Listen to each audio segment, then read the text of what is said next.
470 centimeters in feet? First of all, we need to know the value of 1 centimeter in feet.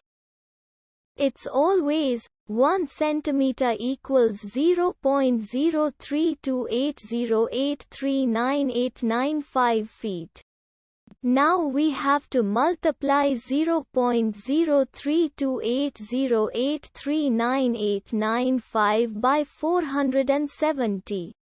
Therefore, 470 centimeters times 0.03280839895 feet equals 15.419947565 feet.